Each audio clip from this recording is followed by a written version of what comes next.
Okay, good morning, everyone. Good morning. Okay, we're gonna do this again because there's not a lot of us in here yet, but good morning, everyone. Good morning. My name is Dana McKinney-White, and I'm an assistant professor here at the GSD in urban design, and I have the honor to serve as this year's faculty advisor of the 2025 Black in Design Conference. Hello, and my name is Tyler White. I am a dual master's student of Urban Planning and Design Studies, graduating in 2026, and I have served as one of the co-contributors slash one of the co-curators for the exhibition wall. Very excited to be here. If you're joining us, a quick reminder that we have live captioning available. For those joining virtually, please click the closed captioning icon. For our in-person audience, please use the QR code currently on screen. Please visit the AV booth if you need any kind of assistance. All right, so we're thrilled to welcome you to the 5th Black in Design, Black Roots Grounded and Growing Toward Collective Futures. Thank you for those of you who joined us yesterday. For those of you just joining us, allow us to reintroduce the conference briefly. The 2025 Black in Design Conference centers design as both a tool and a terrain for excavation, exploring lineage, land, and lore as intertwined forces shaping our communities. At this current moment, it is critical that community is centered and centering our desire and commitment to the profession. The process of excavation has only deepened its importance as we have seen successful rewritings and misinterpretations of our collective American history being characterized through a narrative of Black exclusion. The material record of our role in shaping the built environment and adding meaning to the experience of the public through design, art, and culture, as well as music, cannot be undone with one administration. Yet the call is coming from inside of our own homes, those places we occupy and move through, to archive, give narrative, and produce our own histories for a present that is in dire need to learn from Black spatial praxes, of getting through and making sense of a climatically unstable and socially repressive world. Across the disciplines of design, we turn to Black spatial praxis to understand the unique and transdisciplinary contributions of Black ontology as an embodiment of rationalizing and producing a world that is always in pursuit of something more than what it was given. Through Black theologies, ecologies, and geographies, we gather to examine the architectures we inherit and imagine the futures that we assemble, by understanding that our path forward is grounded in the past that brought us to this moment today. Time and social condition does not define us. Their linearity is untrue to our identity. And as we open the interstices between access and material, we will only give way to spaces and structures that endure longer when they reflect who we are, by us, and for us. We want to take a moment to acknowledge the hands that helped shape this year's conference. As I call your name, if you are here, please stand up. And I would ask the rest of the audience to please hold your applause until everyone has been announced. Shout out to the co-chairs, Kiki Cooper, Lily Saki, Ariana Chanel Everett, and Rami. The co-leads, we have Dalila, Donald, and Michael. Current students, we have Darius, Montreal, Amani, Portia, Lise, myself, Stephen, and then we also have the alumni contributors who are Selena, Chadwick, Selwyn, Khan, Whitney, and Ulu Watabilboa. Apologize if I butchered that. We also need to take a moment to thank a few people who have been by our side throughout this process, including Sarah Rafson, Raquel Rivera, as well as Erica George, who are probably not in here right now because they're running around doing other things. But the three of you have been incredible stewards and advocates for this conference, and we are incredibly grateful for you. There are many others that are here at the GSD who have also touched and laid hands on this conference. You might have lent us a hand, you might have given us a hug when we needed it, or just taking time to volunteer this weekend, and for that we're very grateful. This conference would not be possible without the generosity and support of the Harvard University Graduate School of Design, the Loeb Fellowship, and with the sustained support from the Graham Foundation. We'd also like to thank Tawan Davis, who's sitting here in the front row, a Harvard Business School graduate and the founding partner and CEO of the Steinbridge Group, an impact investment firm with a focus on real estate development, for his incredible support through the Tawan Davis Impact Foundation. In helping us to realize this year's conference. And so thank you for joining us this weekend. Today is also incredibly special for me, as it stands the 10th anniversary of the conference, which we inaugurated here in 2015 when I was once a student. As one of the 8 co-founders, I stood at the very same podium at the first conference, enamored by the love, the community, and the talent that stood before me. We envisioned Black in design because we were tired of being marginalized within the design world. We wanted to open a space for Black designers across the diaspora as a response to the lack of diversity among the students and faculty here and across other universities, thin conversations about non-Western traditions that shaped a pedagogy without true acknowledgement of the contributions of people who look like us, and at times hostility towards Blacks here at the GSD. The conference challenged the underrepresentation of Blackness by celebrating all forms of design for us and by us. Black in Design amplified Black voices, selling out conference after conference, reifying the necessity of this space when we remain the minority. We continue to celebrate Black designers, scholars, and students, while confronting issues of racial inequity and injustice. The conference offers an invaluable space for dialogue and visibility. Today, I hope that you each feel seen, as I did then and as I do now. You are home during this incredible 3-day event, and this is a brave space, so welcome home. As we celebrate this 10th year, I'm so proud to see how this conference has rooted itself and has grown in scale and impact in its world. But I would also not be remiss not to acknowledge some of the other mothers who are here today. There are 6 of us that will be joining us over the weekend, including myself, but I think 2 others are standing in the room right now. So if you can wave your hand, Megan Eccles and Catherine Cordiel. We'll also be joined by Kara Michelle and Courtney Jacobitz, as well as Azura Cox. Unfortunately, Shawnee Carter McKinney, who's not a cousin, just married McKinney, and then Blair Story Johnson are unable to join us, but we know they're watching online. And lastly, we are marking this milestone occasion with an exhibition at the GSD's Experiment Wall, just around the corner of Piper Auditorium. And the students have done a really incredible job at archiving the conference and capturing all the different hands that have been involved to this point. I also just want to put a quick aside. We are living, as many of you know, in really difficult times. And those difficult times have hit this university quite hard. It's a miracle that this conference has happened. The students have been through so much and have had so many roadblocks in their way. And I'm so proud of all of you. You should be proud of yourselves in this moment. So thank you. Thank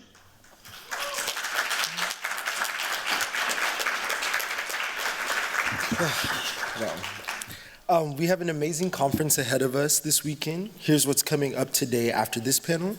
At 11 a.m., there are a few options to choose from. There is an opportunity to view the exhibition Tourmaline, Lives of a Pollinator, which is at the Carpenter Center, which is right down the street, which is an amazing exhibition by a trans Black person just talking about the relationships of Blackness to animals and other ways of thinking about pollination. There's a tour with Garnett Cadigan, who is a MIT professor, and it's called Walking While Black. It's a practice that he does ongoingly, so it would be really interesting to engage with him. We have Reassembling Memory, a collaborative tapestry of Biafra with Scala, who is actually an alumni and recently just graduated. There's another workshop called Water Rights with Monica Lewis Patrick, which will be an amazing opportunity to think a lot about water rights and our access to water. And then we also have the opportunity to join the Juxtaposition Arts for Sankofa, which is regenerating Black landscapes, and it's a workshop in a healing pavilion that will happen. For those workshops and tours, there's limited space, so please sign up at the check-in table if you're interested for any of those. During the 12:30 lunch break, there will be an expo featuring local businesses and organizations. There will also be GSD faculty who are offering the opportunity to review any portfolios if folks have any. Lastly, at 3 p.m., we're going to come back to Piper Auditorium, which is where you're at right now, for a panel discussion called Grounds of Inheritance, Land, Law, and Sovereignties, which is talking about Black folks' access to placekeeping and placemaking. And then we also have an option to attend a workshop if you're not interested in that panel, which is the William and Russell CDC, which is from Portland, Oregon, which is where I'm from, which is a model for reparative development. They've been doing some great work there. And then finally, at 5 p.m., we hope that you will join us for the Saturday keynote by the Princess and High Priestess, Miss Adedoyin Talabi Faniyi from Osogobo, Nigeria, who will be in conversation with the Dr. Tracy E. Hucks, who is a professor at the Harvard Divinity School. And we'll have that before our closing reception. We otherwise want to announce that the BSU and the Africa GSD will host an informal third day on Sunday for this year's conference. Due to the times, we were unable to hold our traditional 3-day event, as Dana was speaking about, the difficulty that it has been planning this in this time. But we still want to be able to try to bring something together. So we're going to call it a Sunday service. It will start at 10 a.m., and we will be in fellowship together, but not in the tradition of church. We will meet at the Radcliffe Yard to tour Hold, which is a public art installation that was done by 2 alums and friends of mine, Curry Hackett and Gabriel Jean-Paul Somar. It's been up for about, I think this is the 2nd year it's been up, so it'll be ongoingly, so you should definitely check it out, even if you don't have a chance to this time. And then from 12 to 2, we will return back to Piper Auditorium for a film screening of Paint Me a Road Out of Here, which is followed by a discussion with the filmmaker from 2:15 to 3:30, and that will be Abolition Futures, a game by design as protest, who is a collective of Black designers that do a lot of great work at the intersections of anti-racism and racial awareness around design. We encourage all of you who are able to do so to attend and build upon this beautiful community together. And once again, those are all programming for Sunday. Lastly, before we transition to the panel, I want to add one quick plug that we're selling merch, a lot of merch. We have t-shirts, sweatshirts, hats, tote bags, and water bottles on sale at the registration desk. They have that beautiful Black Roots logo on there. Many of these items have been hand printed by our own conference planning committee, so there's a little bit of love in there. And we want you to take home a piece of the Black in Design Conference with you. There are limited supplies, so please come when you can. And now we're going to invite our historian, Montreal Jones, to the podium to introduce the next panel. Thank you. Yes.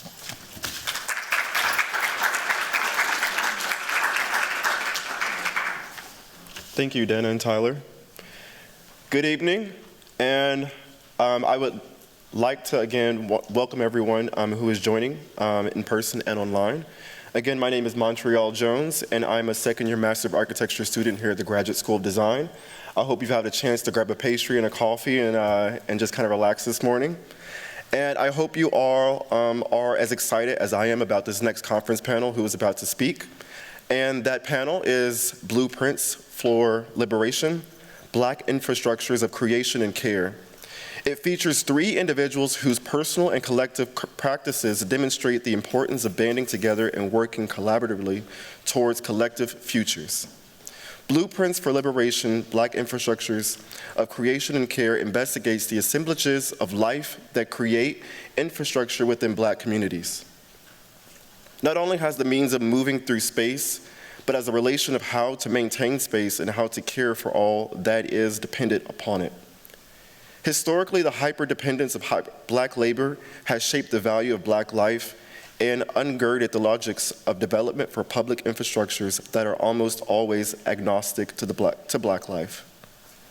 Yet, Black communities, led by practitioners who built their own roads and constituted their own institutions, have signaled an altogether different notion of how communities can collectively build a place. As the integration of Black individuals into the design disciplines have always existed, whether in the improvisation of ancient Greek classics, from ancient Egyptian epistemology and material cultures, or widely embraced in the now post affirmative action. These individuals here with us, as well as ourselves, have experienced this incorporation despite burnout, working within and outside of these institutions. This panel is dedicated to discussing the importance of care practices within Black labor and to seed understandings of navigating organizations and institutions whilst maintaining our own emotional agency and interpersonal sovereignty. So our speakers today, who are they? We have Mia Montrose, a senior of Harvard College studying environmental science and engineering. She is a member of Boston Liberation Center, a socialist community center for and by the working class and oppressed people oppressed peoples of Boston. As an educational, organizing, and cultural hub, the BLC brings people together to address struggle around critical issues in our workplaces, schools, and neighborhoods, and build unity across historic lines and division at home and abroad. Yolande Daniels is an associate professor in architecture and Massachusetts Institute of Technology and a founding board member of the Black Reconstruction Collective. Her research investigates how societal ideas of race and gender influence spatial relationships and the construction of objects and place. Professor Daniels is a recipient of the Rome Prize in Architecture and a fellow of the Independent Study program of the Whitney American Museum of Art and Studio, Practice and Culture Studies. She is a co-founding principal of the architecture and design practice Studio Sumo, with offices in New York and Los Angeles. And Halls is a multidisciplinary recording artist, rapper, entrepreneur, and entrepreneur from Roxbury, Boston. Known for sharp lyricism, visual storytelling, insightful social commentary, he blends sound and visuals to capture the pride, struggles, and vibrancy of his city. Beyond music, Hawes is one of the co-owners of the Dorchester Art Project, an arts cooperative dedicated to nurturing the next generation of BIPOC thought leaders by providing spaces for artists to create, monetize their art, and turn ideas into reality. And of course, moderating this discussion is none other than our own Kiki Cooper. Kiki Cooper is a design activist, organizer, and facilitator. They received the BLA from Penn State and are currently at the GSD pursuing MULAD and MDes Publics degrees. Their practice combines food security, design practice, education, community building, youth empowerment, queer identities, and mental health. With design as protest, Dark Matter U, and Brox, Kiki advances their passions through collaboration, art, research, and academia. They serve on the executive board of Students with Psychosis and co-authored Design Justice 101. And curating with care, Kiki also received Boston's Neighborhood Activation Grant in 2024. Again, I'm really excited about this panel and hearing about Black blueprints for liberation and hearing from our amazing individuals. And I'll bring none other than Kiki Cooper up to moderate our panel today.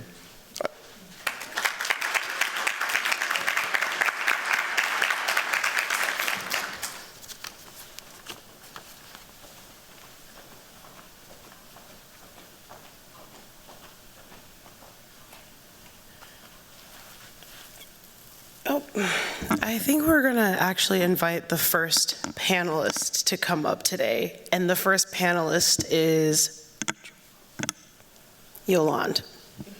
Thank you.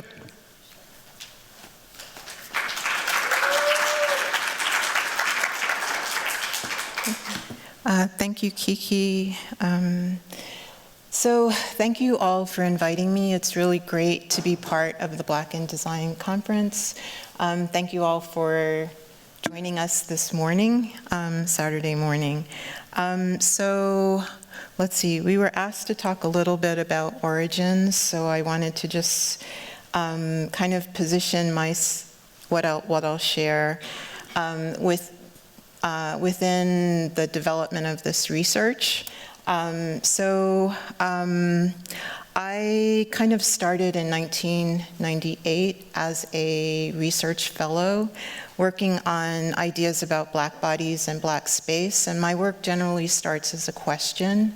There was a lot of research, what's now called critical race theory, about Black bodies, Blacks and representation, but when I looked around to see what research there was in architecture, what I found were writings outside of architecture, not within architecture.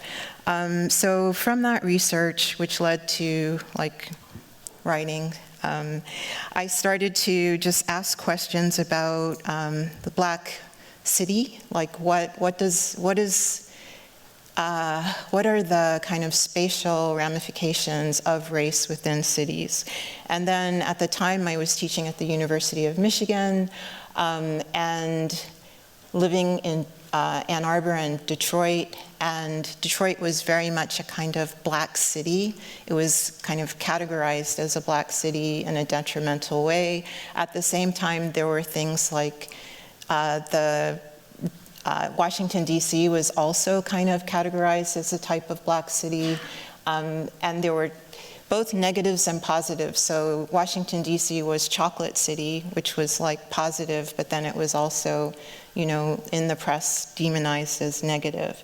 So the project that I began to work on became the Black City, and I've worked on it since then in different iterations.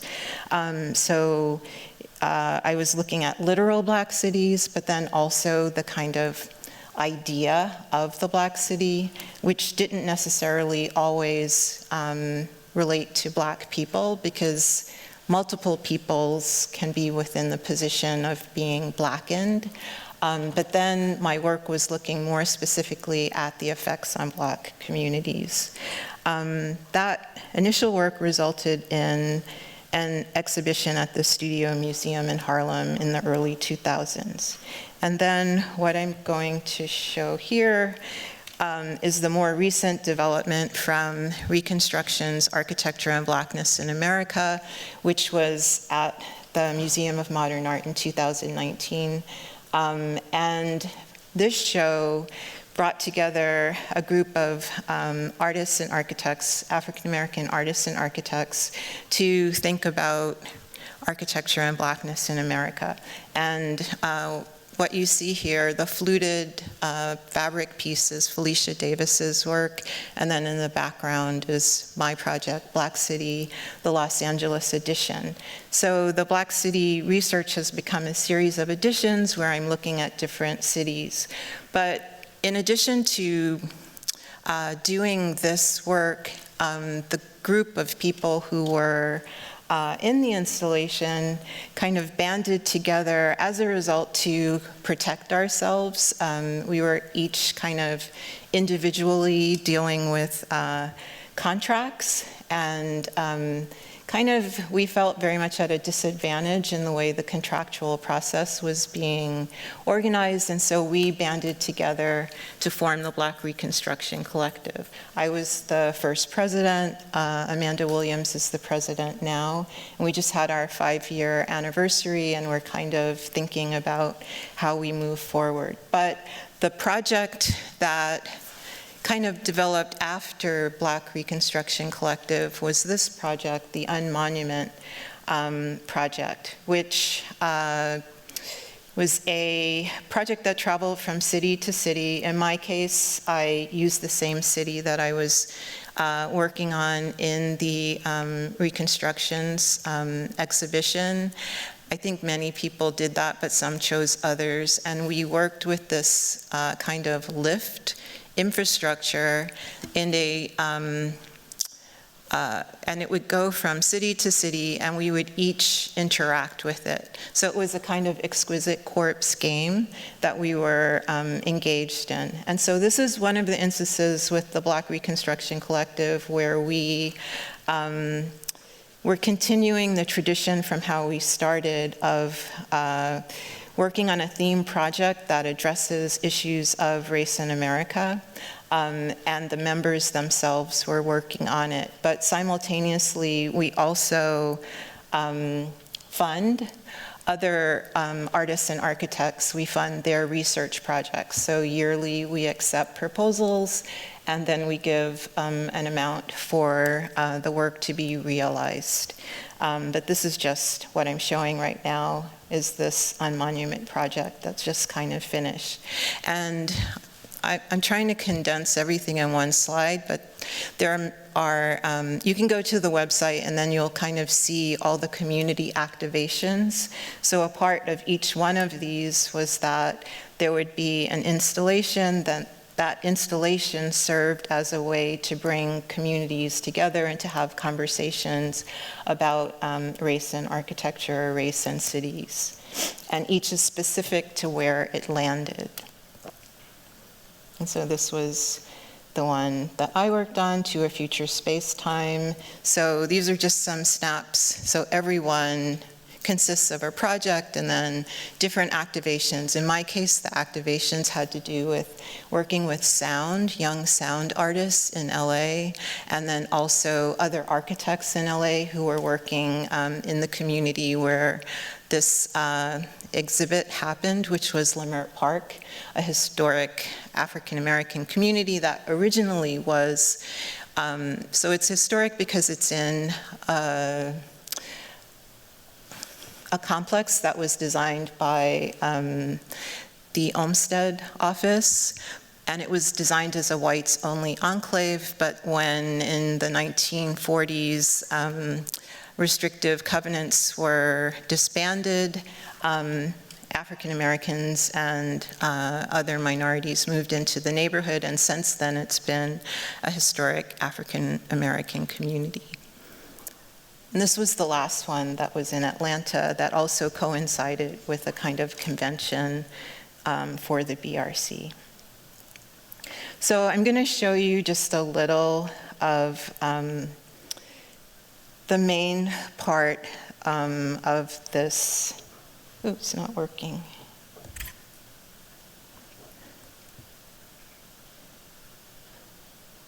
Of the To a Future Space-Time installation, which is a video.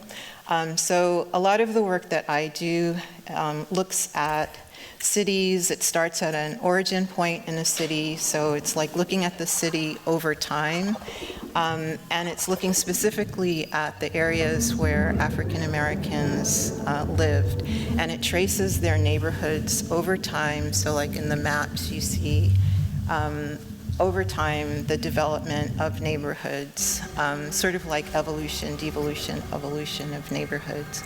And then at the same time, I'm tracking the events that are associated. Some of them are civic events like civil rights events. Others are more kind of, global events like, say, a war or a financial crash or something like that that affects all communities, but then there are things that are specific to the African American community. So this is based in LA, but there are many similarities with there are particularities for each city, but many similarities with all of the cities. And so this, it's like two films. I have to excuse myself because this is actually very, very slow. It's a 44-minute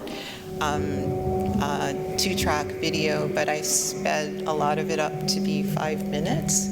And so it's this sonic kind of environment that you enter, which is basically recounting on two frames a relationship between time and space in the African community. And so past, present, and future flip back and forth because in diasporic time, African diasporic time, the past gets wrapped into the future. But then what I'm really interested in is how when we look at the past over time, we're able to see patterns, and then by actively looking at those patterns, be able to perhaps chart what kind of future we want to have. But also, like for instance, these slides right here are telling a narrative about a specific person and their relationship to the city. That was Biddy Mason, who started life as an enslaved person, got her freedom, died as a landowner and a millionaire. And these are stories that we don't necessarily know about our communities. And so I try to share the stories, that's part of the project, but then also position them within a history which is sometimes oppressive, sometimes progressive, and then also project toward the future. So there are space-time aspects and then community aspects in the work at the same time. In this project, there's quite a bit on riots. My specific installation for the Unmonument, which I brought into this into this exhibition was the riot, and to think about how the role of the riots in the United States. So riots in the United States I kind of look at Reconstruction, and right after Reconstruction there were riots, but they were white riots. America has a history of white riots and destroying African American communities around the turn of the 19th century into the 20th century, and there are parallels with what's happening from the 20th century to the 21st century. So what I'm ending with here are parallels in the 21st century to what's happened in the past. There is a shift from white rioting to black rioting, which gets kind of, in this country we don't remember the white riots, but there's a very strong history of them which is linked to lynching. And we do remember the black riots. And that kind of leads to legislation that has led to mass incarceration and to policing of cities, and to things like National Guard being brought into cities and the idea of cities as dangerous places. So this video is kind of moving back and forth and making parallels between past and present experiences. This is, I think, the end.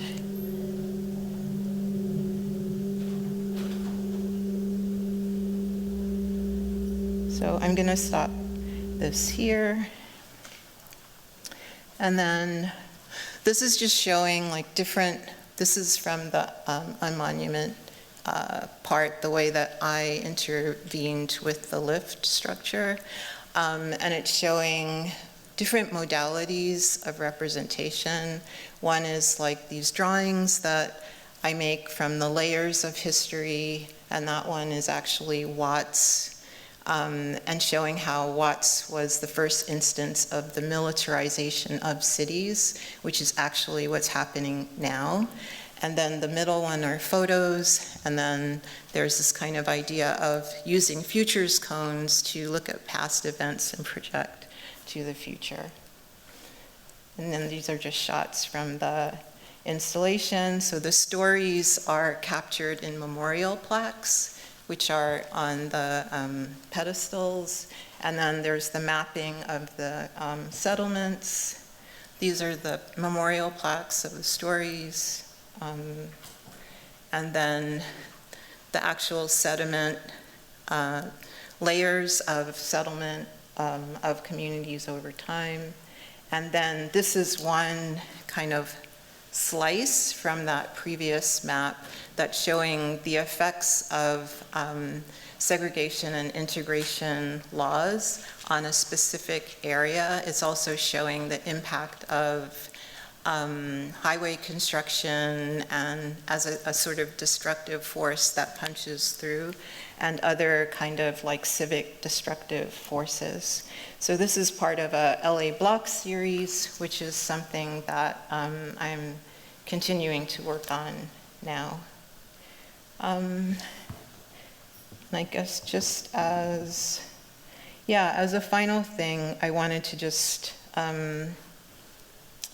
kind of talk about, just kind of mention that this is, like, in terms of what I'm working on right now, one of the things that I'm continuing moving forward, looking at other blocks in Los Angeles, but I'm also taking this work and looking at Boston. Thank you. So I believe the next speaker is Mia. Okay. Good morning, everyone. My name is Mia, and I'm so happy to be representing the Boston Liberation Center and to have this conversation with all of you. Yes, this is the Boston Liberation Center. It's on Blue Hill Avenue in Roxbury, and it's that kind of, not storefront, but storefront on the left-hand side, amongst a business at the end of the block and some other residential houses. Just for a little bit more context on me, I am a student at the college, at Harvard College, as you all heard. And And so coming into college, I was working on some equity admissions work in high school, and so I came here pretty burnt out from all the work that I was doing, and I was like, I still want liberation, but maybe I'm gonna sit this first year out, which I kind of did. But as was mentioned, I kind of came into college at a very politically turbulent time, and I couldn't just sit there and let people, be in the struggle. I had to get involved. And I think coming from where I was coming from in high school and being at Harvard, I think sometimes the theory of change is very much limited to institution, to voting, to structure, and I was looking for something outside of that. And that is what brought me to the Party for Socialism and Liberation, which I'm a proud member of now, basically an organization fighting for the world that we deserve, where we put people over profit. And the PSL is who kind of oversaw the creation of the Boston Liberation Center, and we staffed the center. The BLC was open on August 21st, 2021, and you can kind of see a little peak on the left-hand side, but there was a little yard next to it, which is now the Harriet Tubman Freedom Park. This park was full of junk, it was overgrown, and folks asked the city of Boston to come and clean it up, and they said it was already clean. Not true. And there was intention behind having this center, like our political home, in Roxbury, which is a community that has been historically underfunded and neglected. And the thinking was that we want to base this working class movement in the spaces that the working classes are in. And also, the folks of Roxbury deserve a beautiful place to study, to come in and make art, to congregate. And so with all of these things in mind, the center was created. And some of the things that we do are open mics. These are some lovely photos from programming. They're just great. There's a lot of art builds that happen, political education forums. It's really, even though it is our political home, as I said, it's a center truly meant for the people of Roxbury and the people of Boston. I talked about the Harriet Tubman Freedom Park, which was right next to the center, and these are some photos. That's DJ Rob from yesterday, if any of you recognize Rob, but really cleaning up the space. And this is from the opening of the Freedom Park last month. There's a stage now, there's a lot of greenery, there's tables for people to sit, and the park was designed in community with the residents, with nearby residents. I think folks at the center were thinking, okay, well, what do we want for this space? More green space, that's really lacking in this area. And they went around and talked to neighbors, and neighbors were actually telling them that they wanted a space to congregate, and they wanted an outdoor space to have events that they could use. And that is how this space next to the Boston Liberation Center was designed. And here's some more pictures from that day. We have lots of books, we had art, it was great having people just walk past the space and seeing everything happen outside and being like, what's this? Can I come in? Can I get food? And being like, yeah, this is for you. Yeah, those are some photos. And just really quickly on the Boston Liberation Center, again, completely volunteer run. It's completely open for the community once it's staffed. There's no corporate sponsors, so everything here that you see has been completely donation-based, volunteer donations. And yeah, that's pretty much it. I think with this context, we might be ready to start the panel.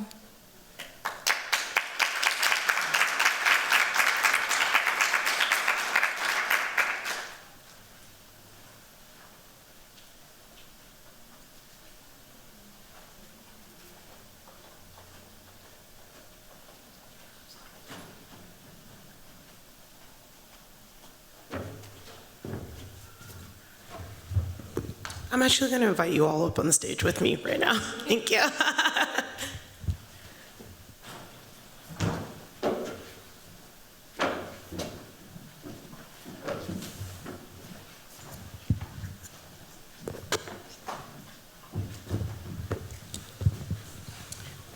feel like I'm still, let me pull my chair forward. Okay, so I know that for my organizations, Designers Protest and Dark Matter U, and I also know for Black Reconstruction Collective, a lot of us we really launched in the height of 2020 with the George Floyd protests and everything that happened around then. So even if the seeds were planted several years prior, I want to ask Hawes and maybe the Dorchester, Hawes and the Boston Liberation Center. Sorry, I always get those names confused because I'm actually a part of these communities. So this is like actually really personal for me in many different aspects. So forgive me if I confuse the names. So I want to just ask, like, what were your origin stories and when you started this and started to really expand on the work that you do? I'll start. Yeah, I can definitely jump in. Good morning again, everyone.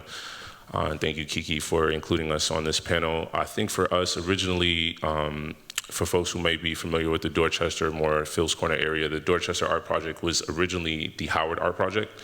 So it was an initiative started by some MFA graduates who had access to a space that a nonprofit in the Dorchester area was actually looking to move out of. So those students then kind of took over and began their practice there. And as time went on, it kind of transitioned into the Dorchester Art Project with some community members coming in and kind of taking over the organizing. I mean, for a long period of time, it was just a lot of outreach programs, offering space to community members and artists to come in. We had a studio space on 1486 Dorchester Ave, which we subletted to different artists in the community for work purposes, and that kind of just became like a communing ground for all types of community members, and we began doing all types of different programming. And to your earlier point, it kind of just when a lot of this work started, you mentioned Yolande's work. I think a lot of, there was a point in time where a lot of the work coming out of the Dorchester Art Project was response work to the things that were happening in the community and the local Boston area. And from that, you kind of saw artists taking leadership in different ways and kind of building frameworks where they could support other initiatives and participate in community outside of just their practices. And I think that is something that kind of had a ripple effect on the different, there's multiple generations of DAP. If anyone is familiar with the Dorchester Art Project, there's, our network and community extends very vastly. So we have different age groups of artists that come through the doors and have held either events, have rehearsed exhibitions. So we've started to see how some of the things and frameworks that were created by that older group of artists, the alumni Howard Art Project, kind of trickled down and affect these younger generations of artists to kind of organize and mobilize things in their community, which we've been extremely proud of as an organizing group.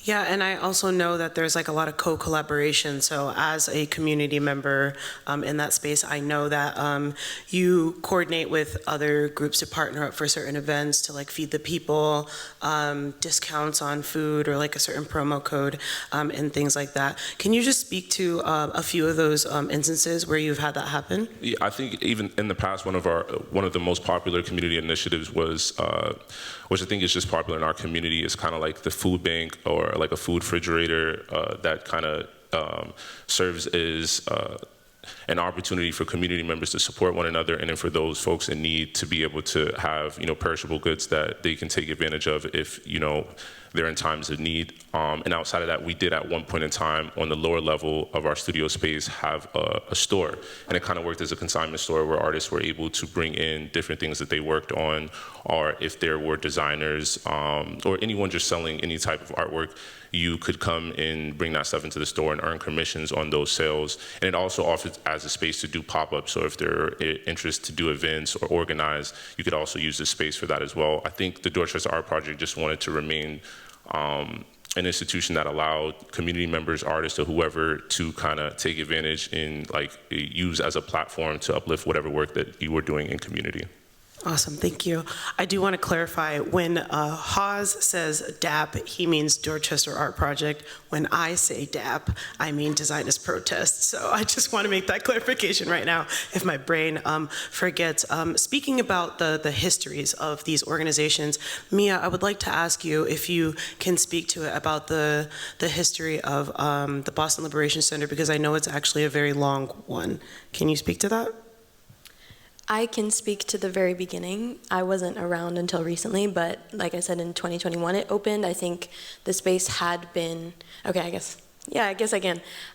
Members of the PSL sort of had a storage closet. It was a kind of crappy storage closet, essentially, that they were organizing out of, they were having meetings in, and it was time for expansion. I think there was the funds for it and kind of the need for it, opening up a space. And they landed on this place in Roxbury, again, because of, I think there's significance to the center being in Roxbury and wanting to root this working class movement in a working class neighborhood. Yeah. I can't speak as much on maybe the process of procuring the space, but they did. And when it opened, there were some groups like the Answer Coalition, if you've heard of it, this movement called Cancel the Rent Boston, which during the pandemic was kind of urging city landlords to cancel the rent, amongst some other things. So there are a bunch of groups involved in getting the space up and going and who are populating the space. Local restaurants, I think, were involved in catering for events that they were having, like Merengue, which is right down the street. Yeah. I will say, okay, and since then, there's just been a lot of programming in the space, so political education, I think it really flows with whatever issue people care about at that time. I think it's been open up to community groups to like have meetings in there. I think folks will just like come in if it's open. I know that the struggle to get the Harriet Tubman Freedom Park, or the space right next to the center, was really difficult. The city, it was overgrown, filled with junk, and the city put out a request for proposal. And that was also a struggle, I think, with the city to get that, but people did, and now it's beautiful. Is there anything else that you were wondering No, about? that's it. I'm going to shift to the next topic. Okay. So the threads that link all of us together in our activism is care. And I do want to shift to the notion of like protecting. So all of us do it in different ways. But Yolande, you mentioned that your organization has started as a means to protect yourself, like the designers first, and then you reflected outward and expanded outward to address like the community needs and things like that. So I'm wondering if you can speak to the ethos on care for yourselves, as well as the individual work, and then we can kind of like popcorn around after that. So, so it did start, with a group of individuals just trying to make a situation better for themselves as a group. So rather than being treated as individuals, coming together as a collective facilitated that, but then that model became one that we extended to the public through what we call the BRC Prize, where other artists, architects, theoreticians, we would support their work so that they could have, realize a project, whether that project is like some form of research or a built thing, we would facilitate that. So that's kind of taking the model that we used on ourselves and then using that for other people. But then in the activations that we have been doing through the Unmonument Project, that's where each kind of project had a direct relationship to a community. And each project did it in slightly different ways, but they were always about having a series of public events that kind of also situating the work within a community that it was relevant to. And that's why, like in my instance, Limerick Park, it was very relevant to the research. It's in the research. And so kind of bringing that community together through the community events was, one of the really important parts of the activation. And so the project itself was seen as activating those community events and all of the kind of conversations that came from it. So there were these two ways that, for us, it was working. Does anyone else want to speak to that? Yeah, I think I can jump in. And two, to add just a little bit more context about the Dorchester Art Project in relation to this question. Howard Art Project from around 2015 up into 2018, then transitions into the Dorchester Art Project, which is ran like a community organization up until 2022, before we had to shut down our studio space. And then in 2024, transitioned into an arts cooperative. So I think for us, care and share kind of work together, and I think a big thing kind of like studying the organization across the years and determining the best step forward was like collective ownership. So making sure that we share ownership and we're centering artists in the work, and that the things that we're doing, they inform. I think that's super important, because from a long period of time, it was just on a support end, but I don't think to the facilitation and the organizing, we were like really pushing artists to kind of be leaders in that way. And I think we are doing so now. Nice. Mia, do you got anything? Okay, all right. Under the guise of... Could I just add one more thing? Because I just thought, like, just in terms of the work that I do, so the work itself is about engaging people in stories about the places in which they live and having conversations with them. And so, like, in an installation, there are always people who come and they have their stories about the neighborhoods to tell. And one of the things I'd like to do is to be able to have it be like more of a collector, so that people can add their stories. But right now, the way that the research is working is that I'm unearthing stories that are not necessarily known. And it's really important to me that young people know these stories. Like, they're stories that I feel if I was young and I knew about them, I would have felt more strength. Like, I would know, I would just feel empowered by knowing that people before me, even if the end wasn't quite, successful, that they tried, or that people without the means that I have succeeded beyond what I have. That would be like just so empowering. So the way I see the projects working is that I'm facilitating for a younger generation through these narratives that I'm kind of collecting and sharing. And then the communities in turn are sharing their narratives. Thank you. So in Design as Protest, as we had a large number of people in the same space virtually trying to work together, we wanted to mitigate harm reduction as much as possible. So during that time, we ended up surveying 80 of us and compiling all of our wishes for how we wish to engage with each other in the space, and compiled them into, I believe, 10 community agreements, and one of them is collective care.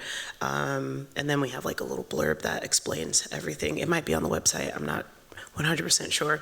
I have the link and I can share it with you guys if you want to read it, because I believe it's helpful to share how we all agree to be in community together. And I think as collectives and as individuals, if we share those things, maybe we would have less harm. But on the notion of burnout and how we actually shift inward and actually care for ourselves, if one of our members is going through something, how do you show up and show support for people, right? If you're passionate about things, you're gonna care about other people as well. So are there any instances that you can like speak to and the ways in which you guys like care for each other and yourself? I don't know who wants to start.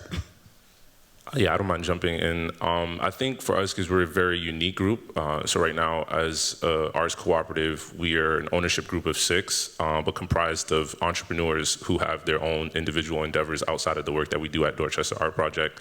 And I can think of one of my partners in particular who just recently started a new job as a CEO of a global social impact firm, and so that takes up, just a lot of her time and bandwidth when it comes to the work that we do. And we have to I think we just have a very holistic practice at Dorchester Art Project with this new iteration of it, but we have to think creatively on how we create space for all the partners, but just in times where we know we have members of our organization who plan to grow and who plan to succeed, and not necessarily making the Dorchester Art Project their last stop, but how we facilitate their growth outside of the work that we do and intentionally care about the things that they care about as well outside of the work that we're doing collectively.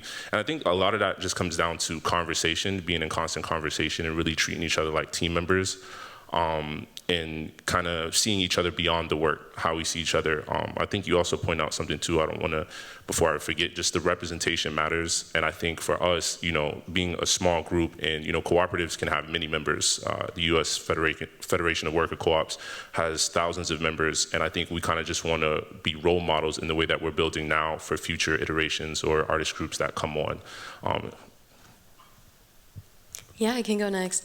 I was really excited to think about this question. I think I briefly mentioned high school and some of my previous experiences and the burnout that you feel after, trying to be an advocate, I would say. And I think at Harvard, especially in a lot of the organizing spaces, one issue is not having a critical mass of people. And so that work ends up falling on, the 10 people, 5 people sometimes that are consistently showing up.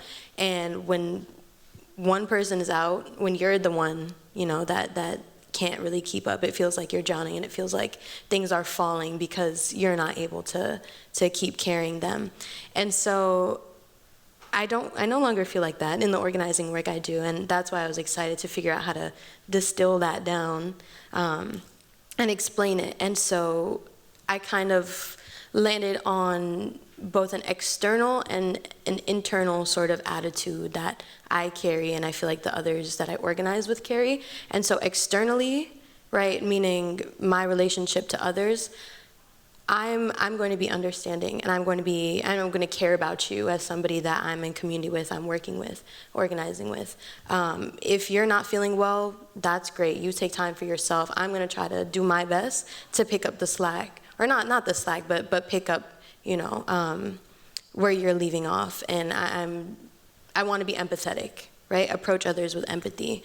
But internally, it's looked like having commitment and discipline and prioritizing the work that I'm doing, the struggle. I think discipline is something that I'm still learning, but super important. So on those days where I'm like, I don't really feel like staffing the BLC, I'm gonna make the choice to do it, even if I don't want to, because I am keeping this larger vision in mind. Like, it's bigger than me. I want the BLC doesn't open if 2 people are not there to staff it. So if there's only 1 person and I can't do it, or I don't want to do it, like, it's just not gonna open. So just also prioritizing others in that way, I think, and pushing myself to move away from my own feelings as an individual. So it's like twofold, right? Yeah, thank you. I think a good way to summarize all of that, because I know that capitalism tends to like drown us out and inundates us so much that we can't even focus on the real problems. And I saw that shift so drastically from the amount of people that showed up in 2020 when we all had to stay home versus right now, and even the in-between periods as the world really started to turn back to being in person, right? So we started losing more people time and time again. But with regards to burnout and care, I think a good way to summarize that is if we treated everyone like our own family members, we would have less people showing up, or we would have more people showing up, in the sense that, like, if I care for you as much as I care for my own mama, you know, I'm gonna make sure you're good. And I think it really is that simple, to show up. Many hands make light work. If everyone does a little, no one does a lot.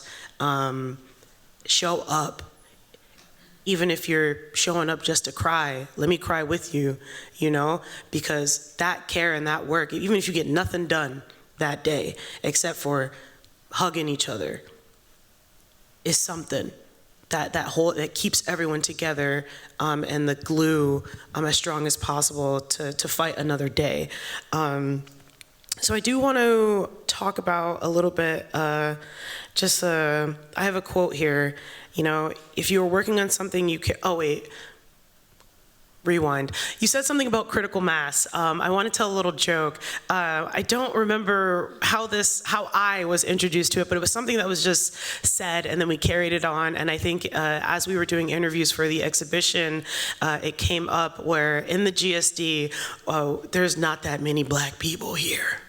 And for us, critical mass is essentially anytime we have 3 Black people in one area, we always say, oh, critical mass, yes! And the number is just 3 because we really don't have that many people. So yeah, I just wanted to say that. Okay, now I have a quote here. If you are working on something you care about, you don't have to be pushed. The vision pulls you. So I want to take it back in time, right? Think of when you were younger at any given time frame. And we really did a great job at really creating an intergenerational panel here. So I do want to highlight that. We have a very nice spread of ages for people who do this activism work. So I want to talk about what truly radicalized you. And I will start first, and if you have something to respond, you can do that. So I went to a PWI, not only for college and graduate school, but also for elementary school. Very, very non-melanated. And even though we're in a blue state, it was a red town. So that entire town actually hates me. There's an article about it that they took offline, but it's there. So I know I'm wearing a green shirt today, totally unplanned, but back in the day when I was in marching band, I wore a shirt that I got from Hot Topic, and it said, green shirts are for pimps. Right? I was in the running to be the drum major, and I distinctly remember not getting chose for drum major, even though I had the personality for that leadership over my best friend. God, I hope she never sees this. Over that, and I remember one day my band director telling me, you can't wear that shirt. And I was like, what do you mean I can't wear the shirt? They're like, you can't wear that shirt. 10 years later, I found out that some of the parents had complained about the shirt that I was wearing and said that it was inappropriate. Mind you, again, I'm like one of the only Black people in the band. There was actually like 2 or 3 of us, and there was like familial relations. In protest, I took duct tape and taped over the word pimps, and I wrote Black people on it. So then the shirt read, green shirts are for Black people, and it shut everyone up. No one could say anything, and I'm sure it made a lot of people uncomfortable. So that was actually one of my radicalizing moments as a kid for being what my mom would say, good trouble growing up. So does anyone have an instance like that that kind of like radicalized you when you were younger to kind of like fight any systems that were trying to keep you pushed down or not let you express yourself in the way that you wanted? It might not be as rich as what I gave you, but it could be as little as. I think for me, it's maybe been like more of a lifelong process. So the first thing that comes to mind is just how I was raised, and like my parents, we would have meetings, and my father, he always watched Tony Brown's Journal, so this is from a while ago, which was the show that kind of looked at aspects of African American culture in a really critical way. We would watch that. There were a series of things, but like there was a kind of radicalism at home, like having these family dinners where we're talking about race, and I remember asking my sister, like, you know, when you go over other people's house, do they talk about this too at dinner? And the answer was no. And so there was just this kind of expectation in the way that I grew up that this was a concern that I needed to be, that I needed to consider. And then when I went to architecture school, I went because I wanted to be able to make things better in the world. And I think many people go into architecture school with that idea. And so for me, how I've been able to navigate that desire is through the research that I do in these kind of projects where I'm able to impact young people. And so, but it did really start with like my family and my father as like a kind of role model, and organizations that he belonged to. He belonged to an organization called Black Economic Survival, and you know, wanted to have his own business. Partly why I'm in architecture is because he like kind of wanted to be a contractor. And yeah, so I think it was like more of a gradual environmental thing for me. Yeah, I'm glad that you shared that, like kind of being environmental, because I feel like it was very much the same for myself. My mother being someone who centered herself in a lot of community work, I think I was just raised to kind of be a critical thinker and try to be as well informed on things as possible. But just again, to the representation point, I think growing up, I just had that representation of how to be in community, how to you know, be a thought leader, how to challenge point of views respectfully, but in a way to educate and inform either yourself or others. So I don't know like a moment. I can't speak to a moment in particular. I'm pretty sure that there's multiple, but I just know just kind of how I was raised and just kind of the environments that I grew up in early on kind of shaped this me to be this person today. Funny enough, I don't think it was how I was raised. I'm the daughter of Trinidadian immigrants, so very much like, you know, kind of keep your head down, get your education, which can be great advice, but I would say after like the summer of 2020, when everyone was like, oh my God, things are racist, what? That was like prime time in the school for people to kind of reckon with what was happening. And so these amazing students wrote this like 25-page letter to the administration being like, so here's how you can make your curriculum more diverse, the culture more diverse, and this admissions process is racist. And that's kind of where I plugged in. My school was something like 2% Black, 4% Latina, and 9% lower income in New York City, which those numbers don't match up. Like 75% of our students are lower income. So there was some kind of disparity there.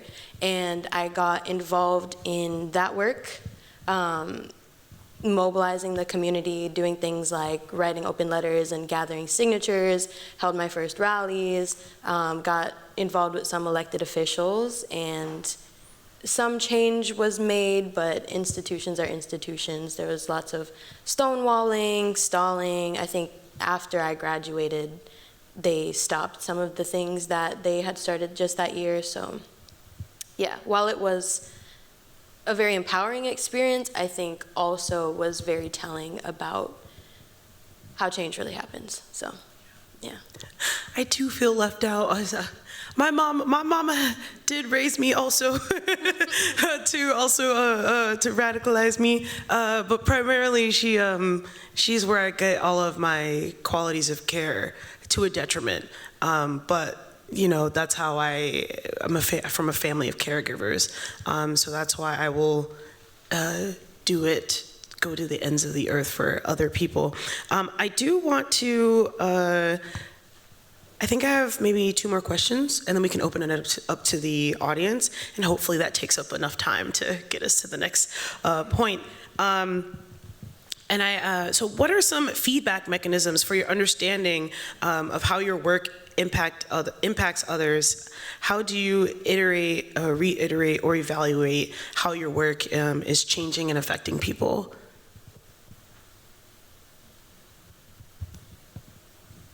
It's a good question.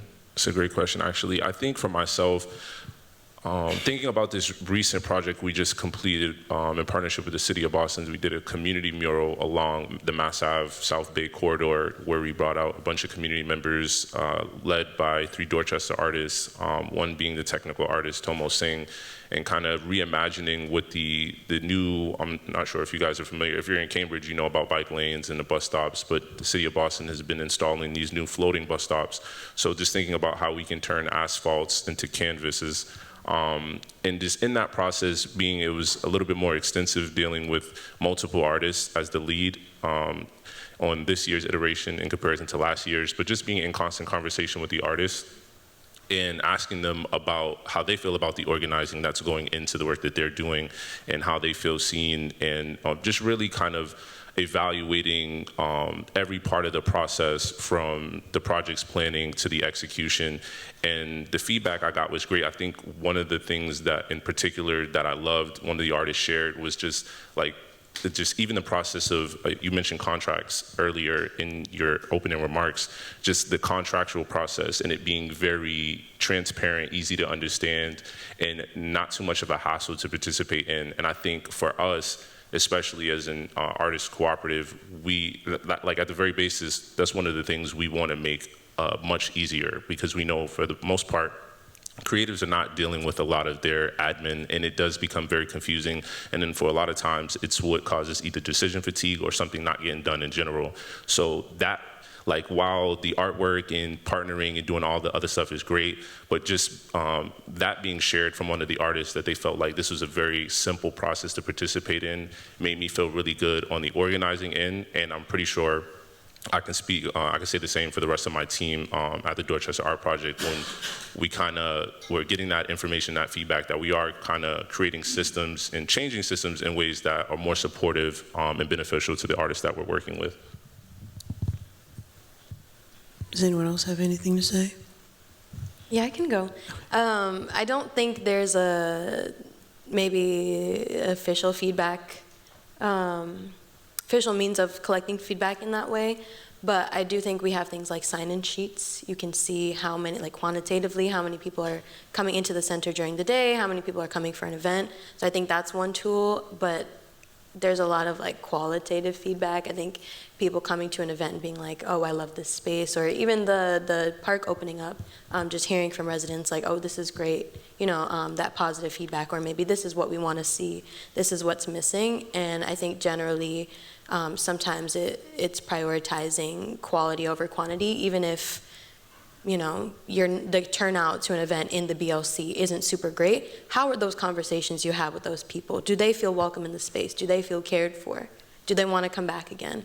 And that's important. Yeah, quality over quantity for sure. I think people coming to you and saying in informal spaces how much certain things have changed their life, or like put them on another trajectory, or being in this space with a few amount of people allowed them to connect with someone on such a level that they were able to launch an entire project. During the first conference, the people from there, they created a Black Space, which has a platform, and they are still going today. Last year they had a table, and they all met at this conference. So there's a lot of things that are birthed out of those small and intimate spaces. Yolande. Yeah, so for me, it does have to do with because a lot of the work is project-based, and so it has to do with interacting with the public, during the exhibition of the work. The approach is usually to try to make aspects interactive so that there is an active engagement with the public. So the active engagement is one way, but then I found just being there and having conversations has been for me the most amazing kind of thing about the work, because I'm able to understand how it's perceived, but then also understand the effect of it, and then think about how to do things moving forward. So that's a really critical thing, and especially I've been focusing a lot on narratives, and I think it's because people respond to narratives, and just relating those and getting feedback about it has been a really important part of the process. Thank you. I'm going to try and get us as close to 11 o'clock as possible, so I do have more questions. And then I promise I'll let you guys ask from the audience. This just popped into my head. So, do y'all have to convince people to like be a part of the organization? Because in my work, the names are popping into my head as we're thinking. Everyone's like, how can I join? How can I join DMU and DAP? I said, I sent you the email. You can just show up, right? How do you motivate people to have the audacity to just do the work? I think a lot of people, they put these organizations on a pedestal because of all the brevity of work that we've done, when in reality, we just need people to show up and do the work. And I shouldn't have to convince you of that. I shouldn't have to pull your teeth to show up to just do the work, right? And I think it's really an insecurity thing. And this is no shade to anybody who might be feeling like that when you come back and watch this video. Why can't you just show up and just do the work? If someone's offering you something, I think there's really this imposter syndrome that goes on within the Black community and the things that, you know, we do when things gain importance. They feel like they can't plug themselves into it, and I want to ask the audience to look within yourselves. Why is that? Why can't you just be a part of a collective, right? I think these are definitely concepts rooted in the patriarch and capitalism, where you don't feel like you can be in a space, or you feel like you have to pull yourselves up by the bootstraps to continue to prove yourself worthy, right? The only reason why people know who I am and my name is because of the people that I work with in the collective, right? Use the collective body of work to elevate yourself, you know what I mean? I feel like that's the easiest way for success. So back to the question, do y'all have to, how do you convince people to do it? Because it's like, I can only say it so many times before I stop telling you to show up. Just don't show up, it's okay. It's okay, baby, do your own thing, and I'll see you on the other side. How do you guys convince people, or do you even have instances of that happen? Well, I think, like, and here I'm talking about the BRC, I think it kind of, well, the BRC is kind of particular because we have individual and collective actions, and so it's this like dance between the individual and the collective, and there's a certain amount of tension in that, like individual interests versus collective interests. But then, you know, having been like leadership in it, it usually falls down to a small group of people, and I find this in other committees that I'm on, like this small group of people who, kind of like you said, have to show up, and you know, if they don't show up, then nothing happens. And so the question of how you spread that to more people, I think that's just a question for organizations in general, but you do have to have a core group who's, you know, who'll just be there. But then trying to make everyone else feel like they're also core, you know, have core responsibilities, that's like the challenge of the organization. I would say it's very similar for myself. I think it's really tough to put a finger on at the Dorchester Art Project because a lot of what we do is arts and cultural based, and like it's super cool, so it's easy to get people to participate because it's fun, it's dope stuff. We're creating art, we're being creative.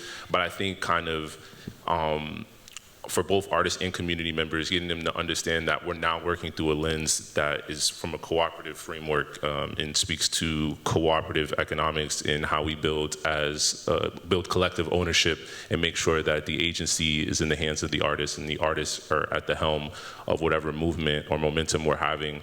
And I think because that is like two-part, where you kind of, one, it's kind of like almost like a lifestyle mindset shift that requires a bunch of education. So I think the challenge is kind of properly educating and getting that information out to both artists and community members in a way that individually each person can digest and really take in and understand what they're getting themselves into.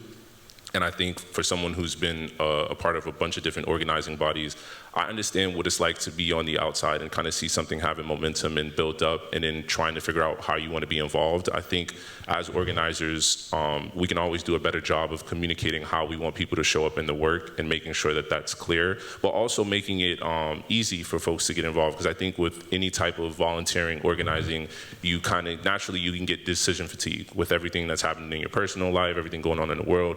Sometimes it may just be hard to show up. And again, to the point you made, Kiki, about care, sometimes kind of just like also reaching out personally, I've seen be like extremely helpful with getting people to be supportive or more involved when there's kind of sort of that personal connection that's being made, like we want you here, and kind of detailing why you want a person there, because that allows them to start thinking about how from just this point on they can participate in other endeavors as well.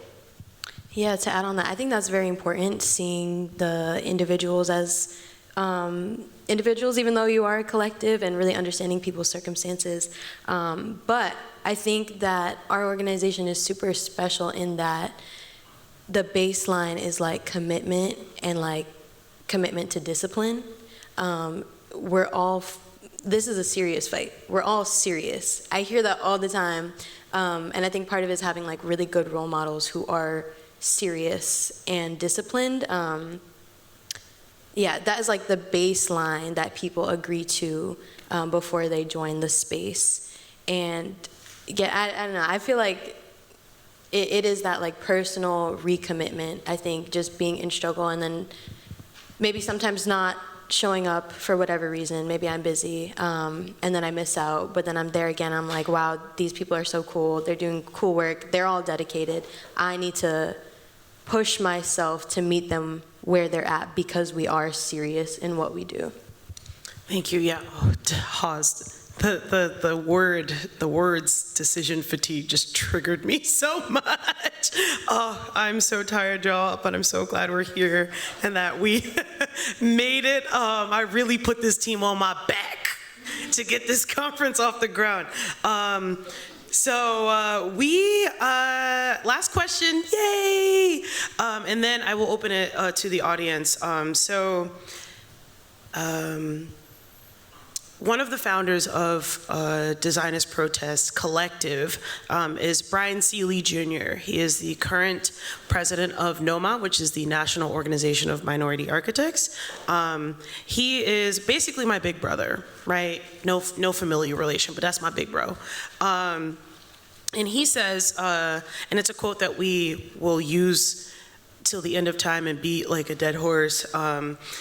And the quote is, for every architecture, there's a plan, for every injustice, there is a plan and architecture to sustain it. So before we open it up to the audience, if you could tell any of the designers in this room one thing completely unfiltered about grassroots works and the work that they do and how it impacts everything, what would that one thing be? I know, you could think about it for a little bit. Unfiltered, though. Emphasis on unfiltered. Unfiltered. Can you repeat the question one more time? Yes. Okay, I'm gonna say the quote too. For every injustice, there is a plan and architecture to sustain it. If you could tell the designers in this room one thing, unfiltered, what would it be? Okay, I can jump in. My personal ethos is that everything is art and design. And I feel that individually we all have a responsibility to speak on injustice, to not turn the other cheek, just to put it plain and simple, especially in a world like today, with an administration like we have right now. And artists are bearers of the truth, whatever your practice, whatever your discipline is. So you have a responsibility both as an individual, and we have responsibility as a collective human body to make sure that we speak up and speak out about the things that are wrong in our community and our neighborhoods. So I urge and encourage everyone here, all designers, whatever your practice is, to figure out ways to incorporate that into your work, because it's the legacy that you leave when you're no longer on this vestibule. Heavy on that. I think it's one thing to say, okay, I'm designing this for XYZ community, or inspired by another community, but like, what are you doing for those communities? How are you getting involved? Are you talking to people that you are trying to serve? How are you getting involved beyond, you know, your intellectual pursuits, I would say. So that's a good one. So I fully believe that every injustice is associated with an architecture and a plan, and that's what my work is about. And I would just say, like, something I think a lot about is how race is a tool. And I think about, because I'm always looking at how social and spatial are related to each other. So race is a concept, a social tool that has spatial effects that, you know, kind of hold people down. And I think it's important to think of it as a tool, to think about the work that race does, and then to try to counteract that. Thank you. My turn. Sorry. That's what this was for. Right. I really just wanted to get on my step stool and say this part. There's nothing written. This is all coming from my dome. And this is low-key a plug for tomorrow, which beautifully aligns to be fully abolitionist in concept and execution. So if your firm designs carceral spaces, either you need to put in the work to get your principal to not do that project, or you just need to leave the office. Get fired if you have to. I need like-minded individuals to start their own firms. We need more options for these students that we are claiming. We talk about this theoretically, about how we can all change design, and yet when they leave here, they're left with the same options in which they cannot make that change. No one has given them a blueprint on how to be that agent of change. It is thankless and tireless work once you do start, and people either cave or leave the design profession completely, and they start making shoes or selling ice cream bars. Like, literally, there are architects that design shoes or ice cream now. So yeah, that's like one of the many things. I do want to thank you all for speaking with us today. I want to open it to the audience for some questions in our last 5 minutes before I then tell us what we're going to do next after that. Do I have to select them? Okay, you just give the mic. Okay, great. Hi, good morning, everyone. Good morning. First, I want to start off by saying, specifically to you, thank you for everything you've done to make sure that this conference can happen. And I'd really like to say that from the bottom of my soul. Thank you. The second thing I want to say is a quote.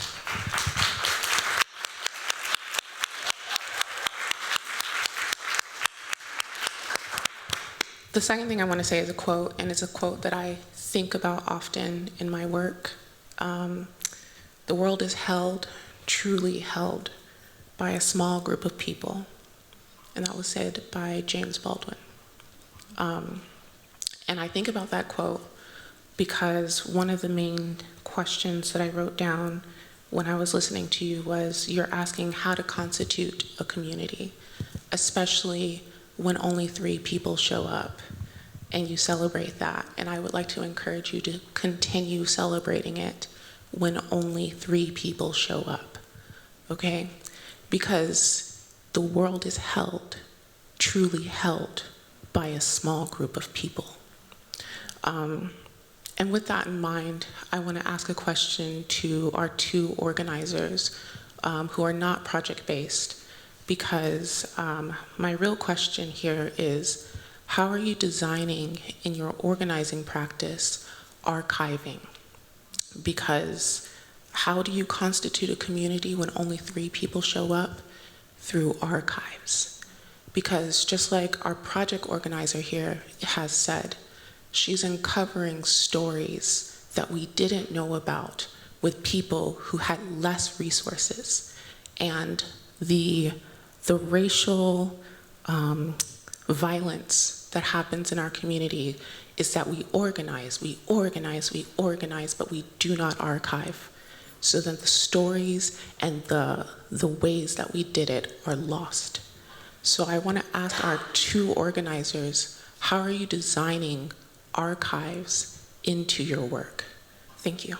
Before you guys answer, I want to jump in. I think that this is a great question, and I think that as designers, we know how to archive.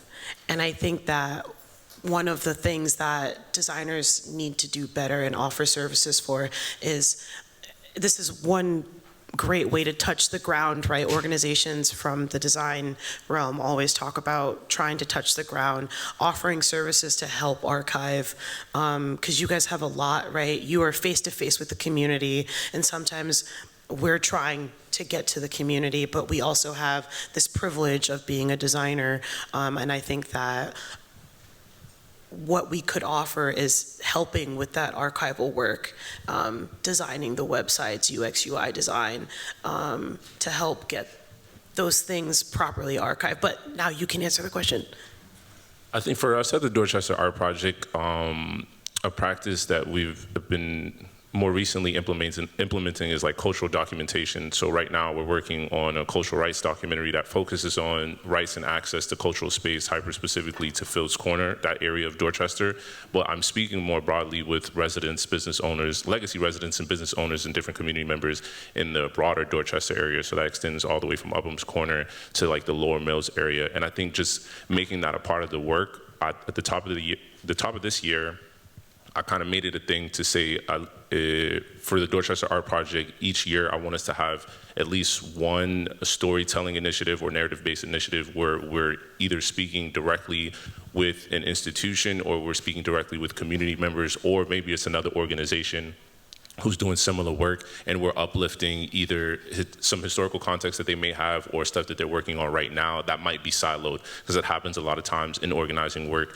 You have a lot of silos going on, so we're not as aware of the things that are happening that may be happening right next door to us. So I think just taking like a real deal approach of making sure that we're documenting these things in real time, and we're uplifting these stories, and we're uplifting these different narratives that exist in our community as it relates to, like right now, for specifically as it relates to space, but in the future as it relates to other different issues that we deal with as community members.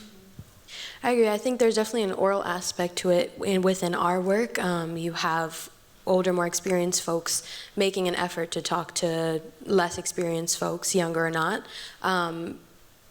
And being intentional about like having those people take on leadership roles, but for the more physical things, we kind of have a back closet where we keep a bunch of signs from art builds. So there's like physical archival of past materials. This looks like lots of Canva pages with templates and designs. You can go back on the Instagram, but one kind of written means of archival that I really love is a summation.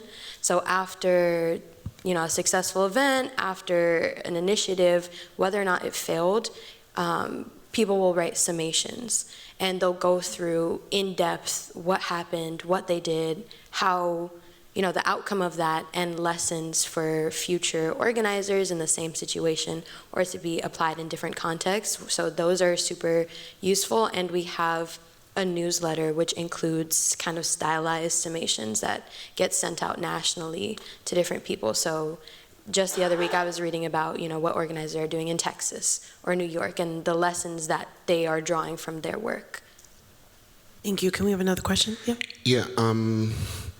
So it's a comment actually, there's two, and I promise it's quick. First, I think we gotta take the win, you know, and it's amazing. So I graduated 25 years ago from GSD, and I had these sort of hypothetical projects that were done. One was a train line through Upham's Corner, and then I went to an event, and they built it. You know, like we were doing some rebuilding in Israel and in Palestine, and they built it.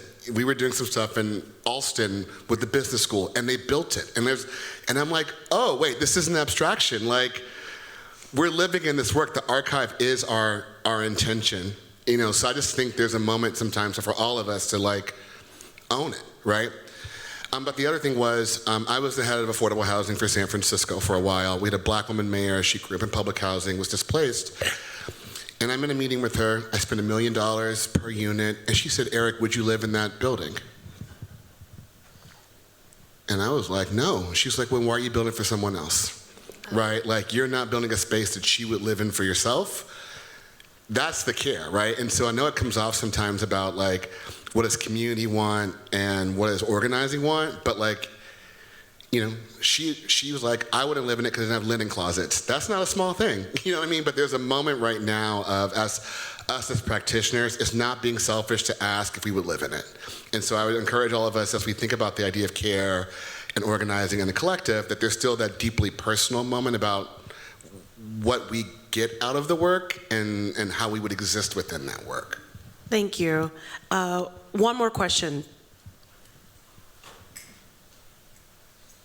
Hi, my name is Rosalind L. the GSD 86, so probably before some of you were born. I just want to applaud you for putting on this conference every 2 years, you know, and in 86, there was literally a quorum of 3. 2 in the urban design department and 1 in architecture. And we're still in communication to this day because the issues that we faced then were so powerful against us that we realized that we had to unify and just hold each other close, for no better word for it, because, you know, things were being brought to us from every side. But one thing that I want to really emphasize to everyone in the room is, you know, sometimes you don't have a choice about those projects that you work on, and it's not as easy as quitting. I was a single mother, and so it wasn't an option of me if I worked in an office, you know, if the company said you have to work on this project, you know, to just up and quit. But it's about what do you present when you come to the table. You know, you offer various alternatives for people to think about, so that you're not quitting is the most powerful thing you can do, because you give them an alternative of, oh, I hadn't really thought about that. And that is so powerful. But another thing is, it's not just about building. It's building community is not just about creating a space. It's creating a space in the mind. Last year, Malcolm X celebrated his 100th birthday. So a small group of people in Boston, we organized a public reading of his autobiography in the public at the Bruce Bowling Building. And some of the people from your organization, I can't remember the second girl from the... Yeah, some of the people from your organization were some of the readers. But some of those volunteer readers, we didn't ask for them to, you know, do certain things to participate. It's just read 2 pages and be willing to stand up in front of the public and be televised while you're doing that. One of the people that did that was a person that had been wrongfully incarcerated for 40 years. 40 years. Again, I graduated in 86. That person had been incarcerated for longer than I had been out of the GSD, and he was finally exonerated. And while he was reading, he was in tears half the time. And I was thinking, wow, is this person going to get through these 2 pages? Not even realizing his story. And afterward, he told me he couldn't get through the pages because that was his life. So my point is, it's not just about buildings. It's about creating community and bringing people in where they are, so that you tell them, you know what, maybe you cannot show up, because some people have to decide, do they show up or do I sort of take that second shift? But it's about embracing people, everyone, as they come in to say, you are part of this community. Yes, thank you so much. We will have more opportunity to talk to each other and ask our questions in real time there. Hawes, would you like to say something? Yeah, just briefly, to your point, I think that was a great point. And I, this year, have been reimagining how I see space and how I see others. I see us all as institutions, and we hold space. And I think if we start to think in that way more, collectively we can move a lot faster. But I also just want to remind us that we stand on the shoulder of giants, especially being a young person in this work. So never forgetting where we came from, but to the brother's point of just like accepting our wins and being present. A lot of times this work can feel very overwhelming and we're thinking future, but taking some time to center yourself in the work that you're doing and applaud yourself for the wins, because they're everyday wins. Every day you get up and is another chance to fight and continue to work. So I want to share that with the audience before we leave. Keep it short, please. No, I also, off that and off of both of your points, something that we hold very central to our work is this concept called revolutionary optimism.